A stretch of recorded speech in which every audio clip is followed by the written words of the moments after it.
Hi, so it's day 2 and we're still on the road, and as you can see this is some pretty awesome scenery. We're at a bit of a noisy tourist spot, as you can probably guess at this point. With this kind of view, every man and his dog is stopping. But while riding it reminded me of another thing about, this analogy of motorbiking and business. But with a motorbike, you really have to look where you're going. Every time you try and take your eyes off the road, you start kind of, it can be dangerous, let me just put it that way. And I had a couple of close calls today where basically I was getting distracted by this. Understandable, you may say, but the truth is everybody does it in their own business. They're looking around, they get distracted by other beautiful shiny objects around them, and it swerves them off course. So to try and avoid that, we want to make sure that we have the proper plan, and today I'm going to show you how to do that as promised. So as soon as I get back to the hotel, I'm going to sit down with my computer and I'm going to show you exactly how to map out your business. Okay, so here we are on my computer, and I'm just going to sketch out the process that you need to use to identify where your business is at or where you want to go in your business. And it's really quite simple, at least on a basic level. So the first thing that we need to do, if we just look at the bigger picture here, is to figure out basically traffic. Where are our prospects coming from? And this could be multiple different sources. And obviously you've got PPC, SEO, social media, etc. So now what happens? Where do they go? What's the page or pages that they land on? And so you need to identify what is your landing page. And that doesn't necessarily mean it has to be a squeeze page or a lead capture page. It could actually be a sales page. I mean, that's technically a landing page too. So identify exactly where is your traffic going, and then what is the process that happens to that traffic? Where do they go next? What action do you want them to take? So let's say, for example, it is indeed an opt-in.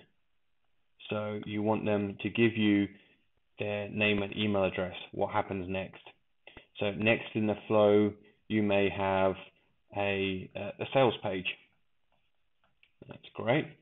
And then what happens? Where do they go next?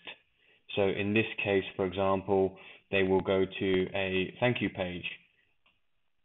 Now, they may go to an upsell or a downsell or whatever you like. You can expand on this process. But you've got to have a look at identifying where your customers are coming from or where your prospects are coming from and where are they going into the funnel. And then what happens? Where do they go next? So in this case, perhaps it's a membership site. Now, so far, this may seem quite obvious, but what most people fail to do is to map this out properly for their own business. They think they have it in their mind, but when you come to get them to actually write it out on paper, it starts becoming a lot more difficult or not as clear. So, for example, here on the landing page, if they're opting in, that means that they're also now going to an autoresponder sequence. So what does that autoresponder sequence look like? What is the purpose of each email? What happens in each of those emails? Is it relationship building? Is it conversion? Is it sending somebody to an affiliate offer? You want to be very, very clear about the purpose and the sequence of these emails that are going out. Now, that will be one list, but of course, if they're going and becoming a customer, then they should end up on a different list. So you would have to write this out as add to buyers list. Sorry if this isn't very clear. And up here you would have add to subscriber list. So that's all great once you've mapped out these sequences, but also remember that these days there's another very, very cool way to follow up with people, even if they don't opt in or they don't purchase a product, and that is potentially through retargeting. So perhaps you've tagged this and now you have a retargeting campaign. Now, retargeting is where you get those annoying ads that follow you around everywhere after you visited a web page. And this is really, really useful as part of a marketing strategy. However, it's very difficult to make it work effectively unless you're very, very clear about the big picture, the big purpose of your business.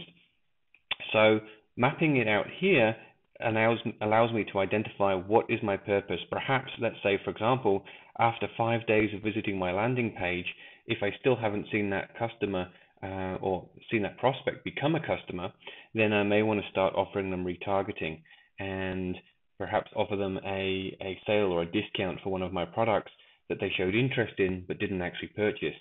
Now, you may have seen Amazon doing this.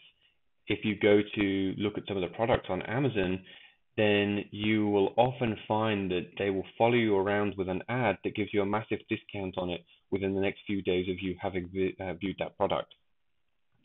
So, there's a trick for you as well. If you want to save some money on Amazon and not in a hurry, go visit the product and then see if they don't offer you a discount in the next few days. So it's a very effective strategy. And this is what I'm encouraging everybody to do today, is to be able to sit down with a piece of paper and map out exactly what this looks like for you. What sources of traffic? So identify each one, perhaps PPC, perhaps SEO, social, affiliate. So you're going to have all of these different sources of traffic coming into the business. Now, for those of you who already have a business, you want to do this in 2 stages. First of all, you want to map out exactly what is there today. And then you want to create a second plan, which is a modified version of the one that you have today based on the insights that you have from seeing this laid out in front of you. So map out where you want to go. So now you know your starting point and you know where you're heading to. For those of you who don't have a business yet, then this is a really critical point to start, because what it means is that you've now got a clear idea about where you're heading to. You can lay out exactly what you need, and you can be clear about the different aspects to this. So you can be clear about that perhaps you need an opt-in page, that you need a sales page. How are you going to handle that? That you may need an autoresponder. And you can start looking at this and recognizing that it becomes a lot easier to identify priorities. So for example, here with our landing page, if we don't have some way to capture name and email address, then there's no point in sending any traffic to our web page. So this would be a very, very good point to start, because we can't send them here until we've captured them here. So now it becomes quite clear where we need to begin our focus. We need to get this landing page sorted out first before doing anything else.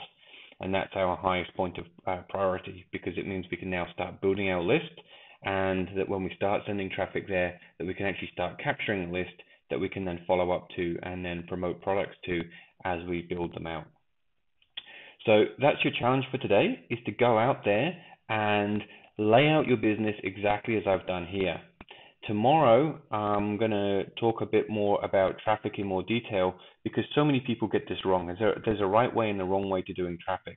They all have their pros and cons, and it's really important that you're clear about which traffic methods that you want to use and in which order that you put focus and effort into them.